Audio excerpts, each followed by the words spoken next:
Next, we're going to go right into our next panel, Literary Advocacy and Activism. Panelists includes Ash Williams, Daleeja Foreman, Suhaly Bautista-Carolina, who's doing double work today, and Linda LaBeija. And I'm actually going to moderate it, so I'll hang out and talk too much and not talk enough. Hello. Hey, Daleeja. Hey, Ash. Hey, y'all. Welcome back, Suhaly. Hey, Linda. I love that we have some Bronx people in here. Oftentimes, it's like, I'm the only Bronx person and 99 Brooklyn people. It's all good. I'm a transplant, but I'm displaced. So I rub a little bit of both, but I go hard for the Bronx. Your heart is here. Yes, it is. One of the things I wanted to talk about, at least kind of starting the conversation, is basically like why I am here. Not to talk about myself, but to talk about my quote unquote practice and my interests. Oftentimes people will come to me and say, like, what college did you go to? What do you have a degree in? And I said, I did not go to college. I went to college for 5 minutes. It wasn't for me. And then I went down another path, and that path led me here. That path was paved with the love of Black people. That path was paved with just curiosity more than anything, and curiosity in everything. And the first book I read that sort of shifted my path was actually a fiction book called Billy by Albert French. And it was the telling of a 10-year-old Black boy who kills a 14-year-old white girl and is sentenced to the death penalty. And it's based on a true story. And I didn't know that at the time. And I just felt like it was just a book on the shelf. I never heard of it before. And I felt like, there are more people who should read this book. And I started a news because I wanted people to read this one book. I started a newsletter. Then I started a website called mosaicbooks.com. This is in the mid 90s, right on the edge of this thing called the internet. It was the first website dedicated to Black literature. And I guess my question is, like, what has taken you on your path? Like, is there one piece of literature? For me, it's often been fiction, but it could be nonfiction also. It could be essays that you read in a magazine. But what sort of, like, I don't want to say enlightened, but informed, like, who you are now and how you engage advocacy and activism? I'll start with you, Ash. Thanks, y'all. I'm really happy to be here. So I'm thinking about a book that I picked up a couple years ago. Y'all probably know Captive Genders. So Trans Embodiment and the Prison Industrial Complex. That's a book that I find myself always putting on my syllabi, but also referring strangers to this book to like further discuss my work or what it is I'm trying to articulate with my direct action workshops, or just like a way that I think people can start to think about prison abolition, because, right, abolition isn't abolition on its own in terms of a Black utopia, right? Black abolition incorporates trans and queer people. And so I want people to start there. And so I often offer up that book, Captive Genders, because it has offered so much to me. And then, Ron, like, your story actually makes me think of The Bluest Eye. So my Black mom handed me that book in the way that Black moms often hand books to Black children that they intend to socialize as girls, and didn't say anything else. And I was like, okay, let me see what this Pecola Breedlove like has to say, right? And I had to pause. And then I returned to The Bluest Eye as an adult, and thought about the ways that it changed my life again and again. And so I'll pause there. Thank you. Daleeja? So hi everyone, Daleeja, she and they pronouns. It's for me, it's twofold. One was the autobiography of Malcolm X. It was definitely, and that's a lot of people's awakening book. But it really helped me at a time where I was experiencing a significant amount of rage with regard to, impunitive Black death, the legacies of impunitive Black death, and me coming to reckoning with that, coming into adulthood during the first post-Ferguson moment, right? And it gave me language for the violence I'd experienced my whole life. And also my parents are from Jamaica, or at least the side of my family that raised me is from Jamaica. So the context for racism in this country, they just genuinely do not understand. And it left me in an internalized anti-Blackness and an internalized, just self-hatred, hence anti-Blackness, that I didn't have words for. And then Malcolm X's autobiography gave me that language for the first time, as well as the book of one of my mentors. I'm literally surrounded by 15 books for this. I'm excited. Called The Crime of Impunity, The Crime of Punishment. His name is Joe Kay. He's actually a white Jewish communist, but he is 86 and has taught me everything I know about capitalism. And that's kind of also the group I was part of that he helped with the political education part of, really, really helped form my understanding of myself. And it's helped me move toward thinking as a queer Black body past Marxist Leninism to figure out what does this, right? Because it can never include us. But great framework for understanding capitalism, I'll give it that. But it really helped me frame myself. Those two literatures for sure. Cool. Linda? That's a loaded question. First off, I gotta start with Octavia Butler. I was introduced to Octavia by my eldest sister. And she always, made sure that we went to museums and things, even though she didn't live in the home with us. So I always deeply thank her for introducing me to Octavia Butler's work. The first book I think I read about Octavia Butler was Kindred. And I've always been a lover of science fiction, but to see it written in a way. And I was introduced very young, I feel like, for the content, in which that I think Octavia talks about. I think what grade was I in? I feel like I was in elementary school. I feel like I was in elementary heading into middle school.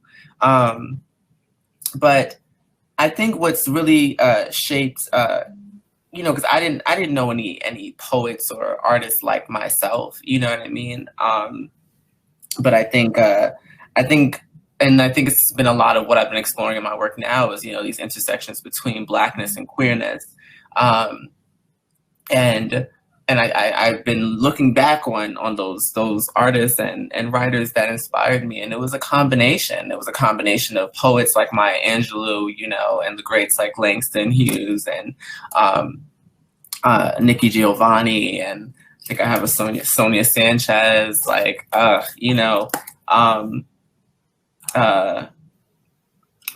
Perdomo. I feel like, there's a lot of hip hop that reminds me so much of poetry, and I think music was such a large influence that I can't rule it out when talking about it. I don't think it gets the same sort of credit that I think it deserves in writers' influence. I think about Grace Jones, I think about Left Eye, Lauryn Hill, and how these writers, describe things. I think about Toni Morrison. I actually watched a documentary the other night on Toni Morrison, so thank you for mentioning The Bluest Eye. I'm sorry. That's cool. That's cool. Absolutely. Suhaly, I left you last, Suhaly, because I know you just finished the panel. Wanted to give you time to catch your breath. I appreciate that very much. Thank you for caring for my voice. No problem. You can hear me? Yes. Okay, wonderful. I feel like we'd all be in the same book club, Like every time someone said a book in here, I was like, oh yeah, I love that book. I love that book. Linda, definitely Butler. Like hands down, this book is like, and I need to shout out Stephanie Alvarado because she is like my sister and she invited me to be part of this panel, which I'm very excited about, but also because she inspires me to see my work as movement work within the context of like Afrofuturism and just like collective care and uniting people around literature. I have an Afrofuturism book club, maybe we'll get there. But just seeing the work that I'm doing as movement work. So that is really beautiful. I think the first book I ever obsessed about was How the Garcia Girls Lost Their Accent. Julia Alvarez is, of course, like a hero to me. I'm Afro-Quisqueyan, Quisqueya being present day, what we call the Dominican Republic, but that is a very important book to me. I feel like this is like a recommendation. I feel like next year's conference, we should start with a literary libation, and we should like pour to like Toni Morrison and all of our literary ancestors, because I'm sitting here with one of my mentor's books, Kamau Brathwaite, and he is such a bright star in my constellation and someone that really, really influenced my love of books and literature and Caribbean literature and like delving into my own like language and culture and dub poets. And he recently passed, I believe, right? This summer? Passed this March. Yeah, he would have been 90 in May. So he lived a long and rich life of legacy. No, absolutely. Yeah, and then just one last book, because Daleeja, I've been thinking about you. I've been watching Small Acts. I don't know if anyone's watching this on Amazon Prime. It's such a beautiful series. So good. But then they mentioned C.L.R. James in the last Black Jacobins in the last episode, and I was just like, yes, that would be on my stack of 10 books that I would take to a deserted island, for sure. No, cool. Thank you so much. It's funny you mentioned that. Next year, the conference will be focused on, we're going to use June Jordan as the centerpiece for next year's conference. So we will look at her life and her writings, because it will be the 85th anniversary of her birth. As she had lived, she would be 85 years old next year. So we're going to dedicate next year's conference to her, as well as someone else who I've been reading a lot about, Pauli Murray, who is a trans person, man. She was many things. She was a civil rights worker. She was a clergy person, a lawyer, and she's one of those people who are, if it wasn't for a couple of biographies, would have kind of like fallen through the cracks. And I've really been trying to dedicate some time to reading her book. It's here on the side somewhere. I think it's about 700 pages. So I usually look at those books and like, oh my God, 700 pages, how I'm going to do it. But are any of you in? I know Suhaly has a book club. Any of you, the rest of you are in book clubs or discussion groups?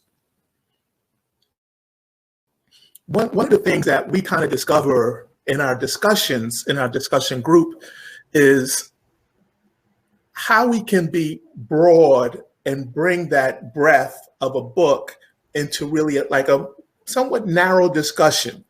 So if we read a book of short stories, we read Willie Perdomo. I think someone had mentioned, Linda had mentioned Willie Perdomo. We actually hosted him last year at an event.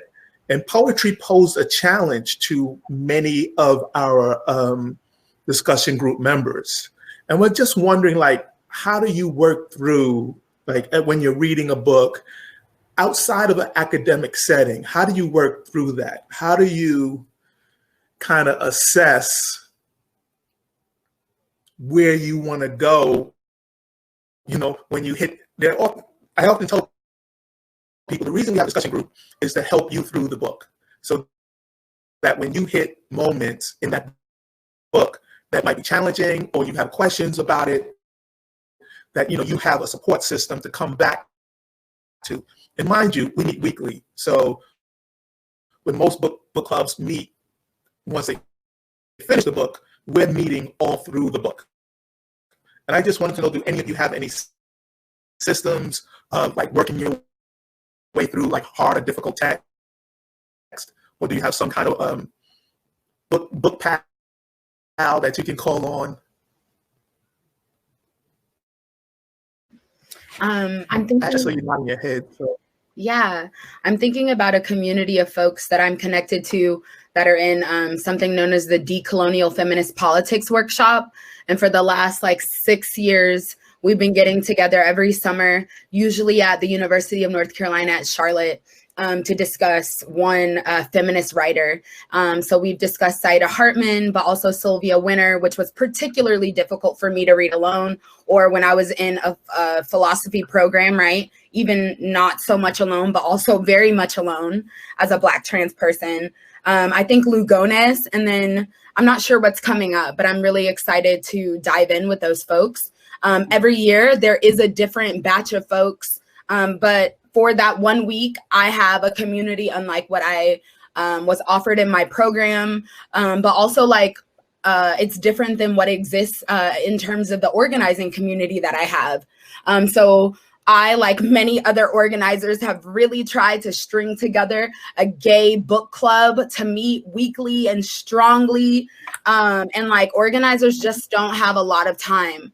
And we often talk about yearning another anti-school, unschool space where we can prioritize talking about ideas. And so I've been trying to think about how to do that. And I would like to hope that sometimes my online classrooms are like that.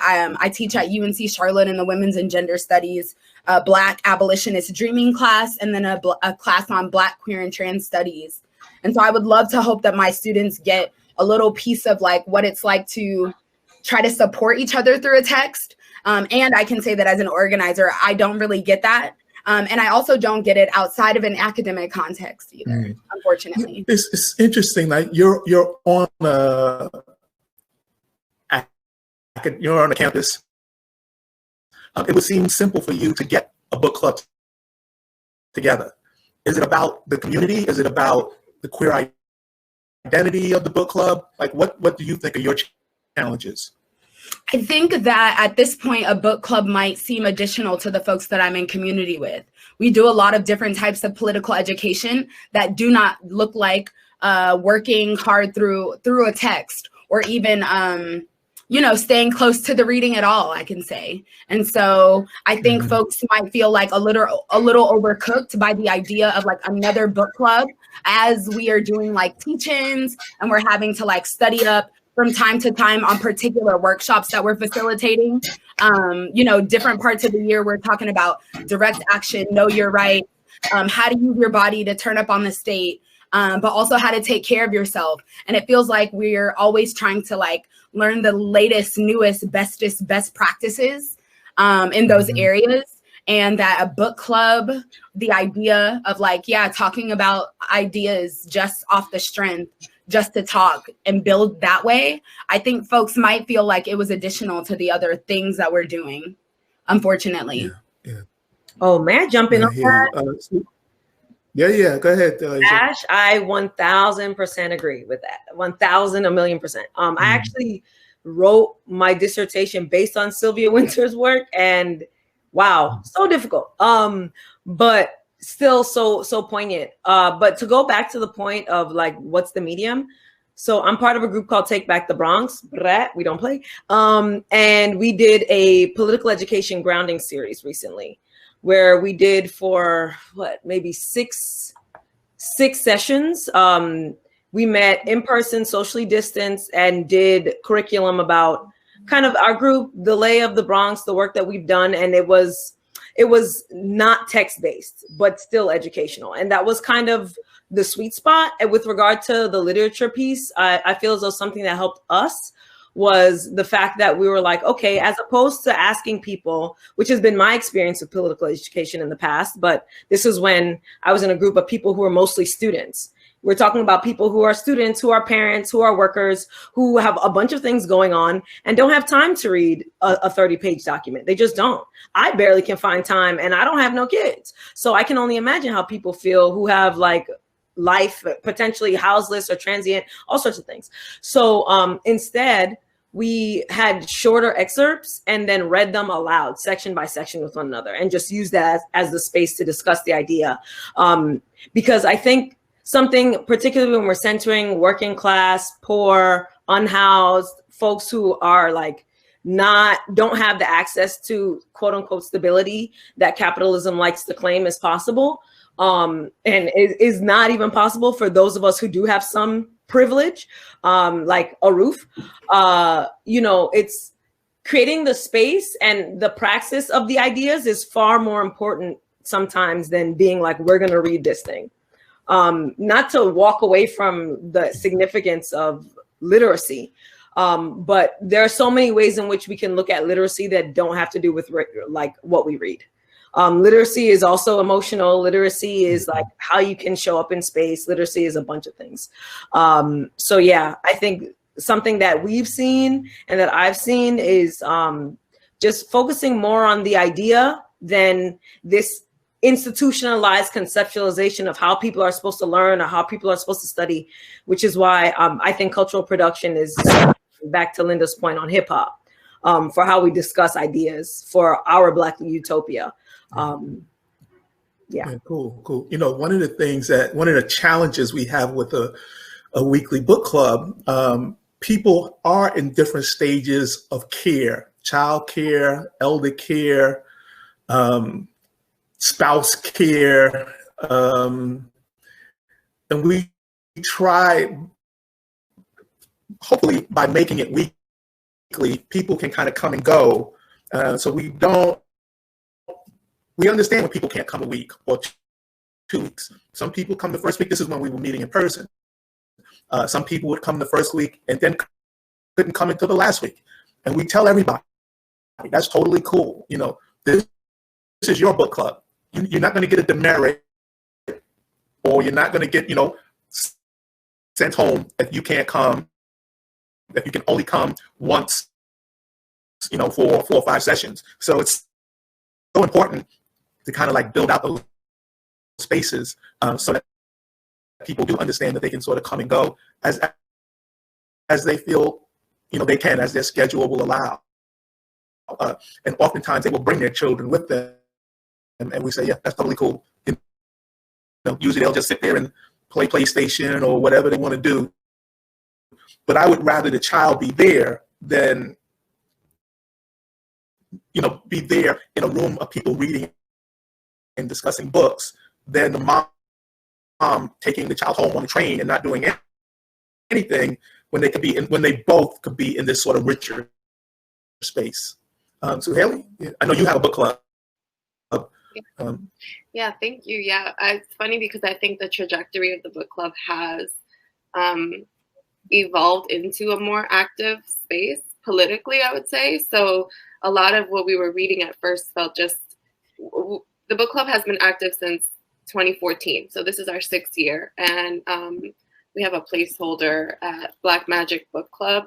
I'll put it into the chat. But we just kind of decided that we wanted to open up the stratosphere, if you will, to be more inclusive of more voices. And so we're about to launch into the virtual book club space in 2021 as a collaboration with a local bookstore uptown called Word Up Community Bookstore, or Librería Comunitaria for anybody who knows that space. Mostly a community space, like plus bookstore, I would say. But I think that, when we started reading, I think it was we read mostly fiction, mostly science fiction. And I think our discussions were sort of getting very, you asked the question, Ron, about personal, or like, how do you go in different directions? And I think that just started organically happening based on what the books introduced to our lives. Like the possibilities that existed in these worlds that we were reading about made us sort of be more reflective of what was happening in our own world, in our own circles, in our own blocks, in our own homes. And we started to just go there, right? And I'm like, thank the courage of these participants that were able to go in that arena in an intimate way, because then it led into conversations about what do we need then to be good? Like, what is missing here? What do we know between each other that we can teach each other so that we can really be good? And that sort of like sealed the the door a little bit around us, so that we really became this like family, right? Tasha said One Book, One Bronze was like a family, and we started to really look at each other like that. And it wasn't dissimilar from what was happening in like Parable of the Sower, or, you know, all these other books where people are really creating community and skill sharing and fighting off, if not exactly the same systems that we're fighting off in the real world, then worse sometimes. Mm-hmm. So, yeah. And I just want to say, I've been told that my sound is sort of jumping in and out. So apologies for that.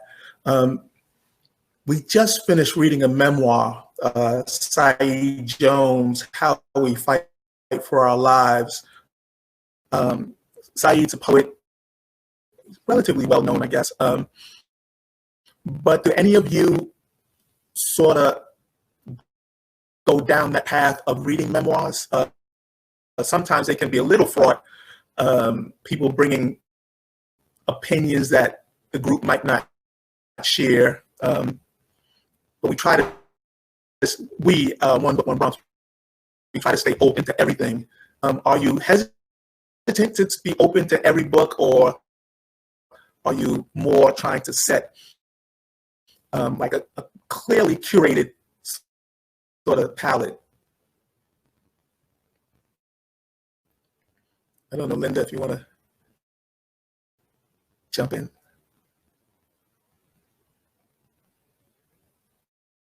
Am I completely off? Can you hear me? Are you typing in the chat, Linda? I can hear you, but I didn't hear the question. Okay, it was basically about memoirs, and how do you feel about engaging all memoirs or specific memoirs that kind of fit within your groups?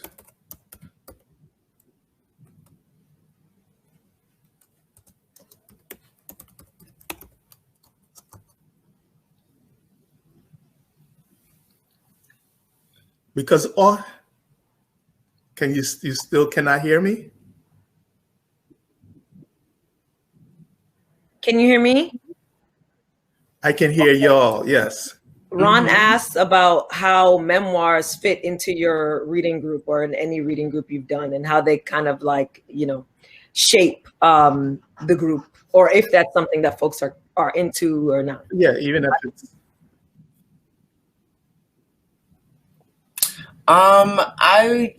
I can't say that I have much experience facilitating reading groups. I think my experience falls more so around the lines of arts program coordination. I think the person that could probably speak to that the best would probably be a good friend of mine, Preston Carter, who I believe used to frequent y'all book club, or but yeah, I know he was running a book club. And I think when we're talking about memoirs, I feel like it's very easy to talk about autobiographies. You know what I mean?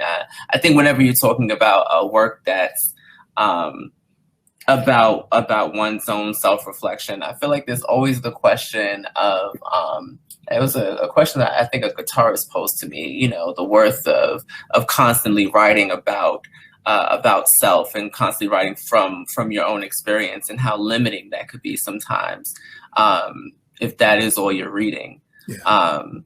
Then you're never exposed to, you know, other cultures and other ideas and other things of that nature. So I would imagine that memoirs are probably ideal, but yeah.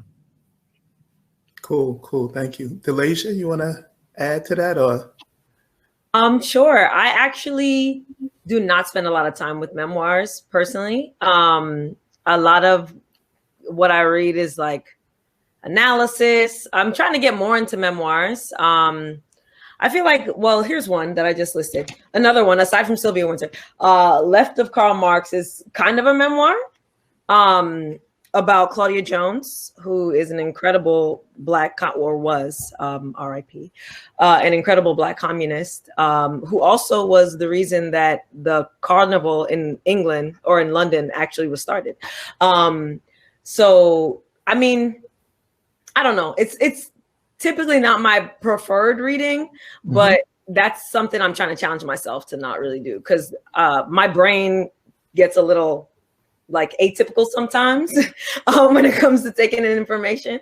And I'm trying to expand past that. I was saying to some folks earlier that I don't really even read any fiction, which is just not good for my brain, nor my spirit. So yeah, it's something I'll work on. And hopefully some of y'all can help hold me accountable. If you need accountability, buddy. She'll help each other, because I don't read any nonfiction. I'm just in my own alien planet somewhere. You're better off. You only read fiction, Suhaly? In our book club, we have only read fiction. We're just stuck to the genre of Afrofuturism. So when you said memoir, I was like, well, we are sort of just like look back at Octavia Butler's habits, what she read, what she saw, the films that she viewed, what are her inspirations. And in that way, I think we get deeper into the person that we're like really centered on, or one of them. And, I see you listed Harlem is Nowhere in the chat though. And that was a nonfiction. That's true. Yeah. I love Sharifa and Saidiya Hartman. I think that I just need to find, it's like telling young people that don't like gravitate towards books. It's like the advice that educators give, just like find what you are really interested about and then read that, read, you like comics, like read comics that might be your introduction to literature. But yeah, I guess there was one book in there that I suggested. Oftentimes in our discussion groups, in our discussions, and I think someone had, I actually think that George in the previous panel sort of referred to these sort of almost like micro discussions where it is just 2 or 3 people as opposed to 10 or 15 people. Is this a dynamic that you see like as an entryway, one, connecting your activism? Because I know Ash said that they were having problems with trying to develop a book club on campus. And sometimes, even with our book club, I think you start too grand, and maybe those smaller dynamics are something that would work to benefit you. And I'm just wondering, do any of you have those smaller dynamics as far as like having 1 or 2 people that you can really discuss books with, even in a study group? Do you have those dynamics? I think I'll speak for myself. I think it's been very difficult, especially during this time, to just connect with people or to feel connected with people. I know for me, I'm Black and I'm trans, and I don't get invited to neighborhood cookouts, if you know what I mean. So I think the idea of like inclusivity in regards to literature is really, really important. As Ash, I think you were talking about earlier. Not only the diversity, like the importance of inclusivity is necessary for the diversity in literature, right? So you have these rich stories, you have these rich narratives, you have folks are exposed to stories and experiences that they would not normally, especially I think while we're like isolated like this. I know I with a group of friends, like we attempted to, take a stab at reading this book again. But I think as the quarantine worsened, like this became more intense. I know for myself and a lot of other people, although it also has been almost like a guide, it's interesting. But I don't think that all communities have the same, have the same access or freedom, right? Or feel as free to go in and seek out a book club, that's affiliated with a local bookstore, and things like that. Are you overly concerned with diversity? Is there such thing as being overly concerned? Yeah. I mean, people sometimes ask us like, hey, are you going to read any Stephen King? And I'm like, we only read Black and brown authors, and that's that. There's no space for you. That's what you want to read. I'm not against it, but I'm clearly stating that we are diverse, but within a certain framework of diversity. And I'm just wondering, like, are you trying to be diverse, or are you just, trying to serve your mission or your activism or your advocacy? Because I'm clear that we're not diverse. Like, I think we're diverse, but if you're looking at it racially, then no, we're not diverse. And do any of you sort of face those challenges? Ron, that's an interesting set of questions that you're asking. And I wonder, like, even with the work that you do in your community, I wonder more about how you confront those questions. I think leading with difference is really important. And so when you're talking about the difference between reading things that you're interested in and working on your own agenda, I'm not really sure what the fuck the difference is between the two. Yeah. And so, I want to push back a little bit and say, Black people can read whatever they want to read. When Black trans people get together, they can read whatever they want to read. Diversity isn't a goal, right? I'm Black and I'm trans. What's the? I am that. I am diversity. I live it. I'm doing diversity. And so when we decide to pick it up and whatever we decide, right, to pick up and read together as a community or as a collective, that's whatever that is. But we, as our reading group or as our organizing group or as our affinity group, right, we are not trying to appeal really to anybody's interest outside of our own. And that's what makes us being in that reading group together or being in that affinity group together, actually.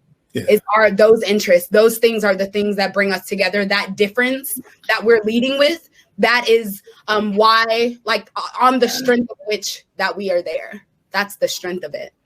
I hear you. Suhaly, you want to? No, I think that I'm with Ash is that I remember once I was in this club, conference, and they were asking us, do you think Studio Museum needs to exist 50 years from now? And one artist in the room was like, always and forever. And that was that was the only thing that person said. And it's the only thing I remember about that day. It's the only thing I remember about the conference. I don't remember anything else except that, because like Ash said, I'm not interested. I'm not interested in that. I'm interested in what we gathered to share, to analyze, to think through together. And that for at least. Those specific stories and histories are very necessary and don't have to be combined with other narratives, that they can exist on their own. For many years, I worked at the Bronx Museum, and it's kind of a similar mission to the Studio Museum. And we would have people come in, regularly, like, we're the white artists. And I'm like, there are plenty artists down the street, honey. In New York City, there are plenty artists that you can see who are white. You don't have to. You came here to see that. And, you got to say it nicely and things like that. But so I definitely dig thank you for those answers. We're about 10 minutes left with the conversation. 20 years ago, I started a literary magazine. So outside of the framework of books, are you reading anything consistently but doesn't exist from a book? Could be web-based, magazine, essays, but oftentimes when we have these conversations, we only focus on the book that published 200, 300 page format, when I think Ash said zines, or however you read. Do you have those interests, like just no books this month, just magazines, or just zines, or it could be some other medium? I think someone might have said, Daleeja may have said music, or Linda may have said, I'm listening to music, and that's as important to literature as anything else. just like an alternative to reading books all the time. Are those your mother, when you say your mother's stories? Yeah, just listening. Like a lot of my practice is based on listening and ancestry. And I'm an herbalist, so I'm like walking around, touching the trees and touching the plants and hearing for clues and cues and wisdoms and medicines. And a lot of that, just like being in the world intentionally, I think informs my practice. And yeah, listening to what my mom is saying, all the things that I'm like, oh, I'm gonna wish I had recorded that story. Just doing that now. Yeah. Daleeja or Ash? I really say, like as an organizer, like when we do food serves, that's a huge education to me, you know, because folks have experiences that I don't have, right? I'm lucky enough to have never been houseless, and the amount of intelligence and creativity you need to have to still be alive and be houseless, particularly in a place like New York City, takes such a wealth of knowledge that is something I'm always just humbled by when I have conversations with people, in particular, and just like my community storytelling, you know, Jamaican elders, albeit often coded with homophobia and colonialism. So like whether or not I'm in the space to even be able to be around that. But that's another story. You know, just being with people, as well as I said earlier, cultural production and how we create together, how we play together, how we make together, how we destroy together.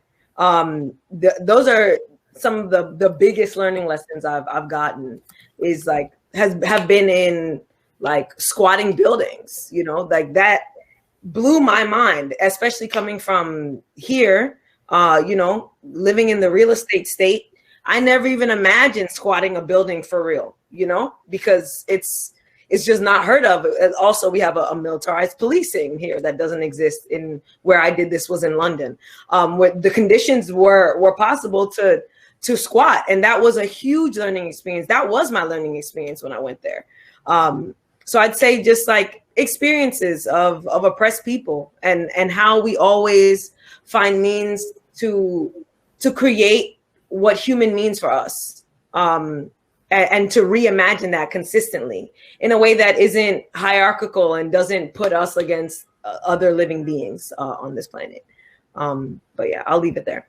Mm-hmm. Ash, you wanna?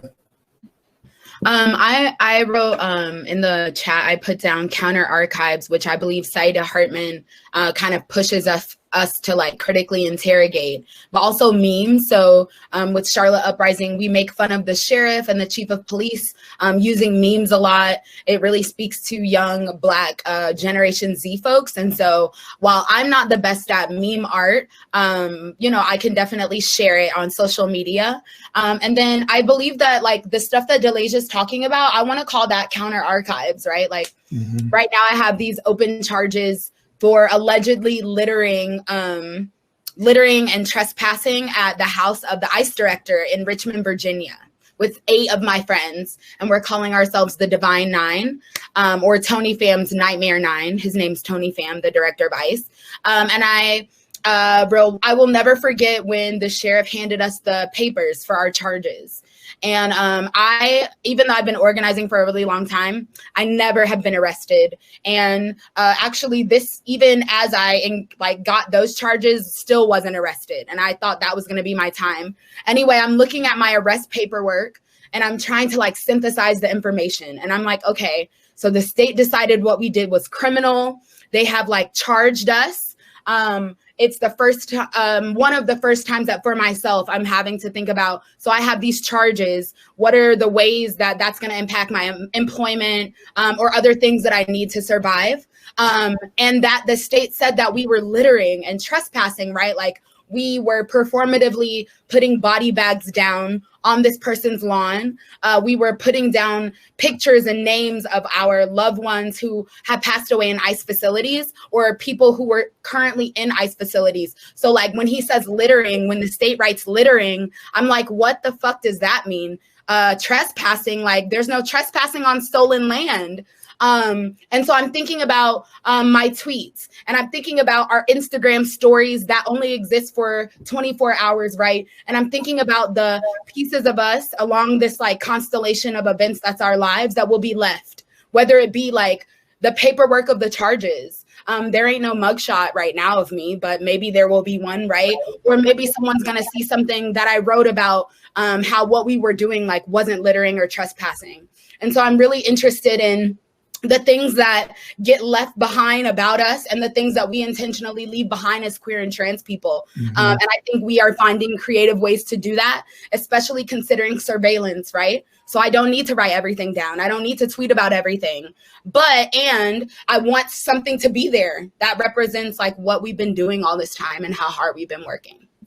Thanks, Ash. Ash, a follow-up. Do you see those, all that ephemera as like an archive almost that will one day be somehow, reprinted or at least curated and kept, as important documents?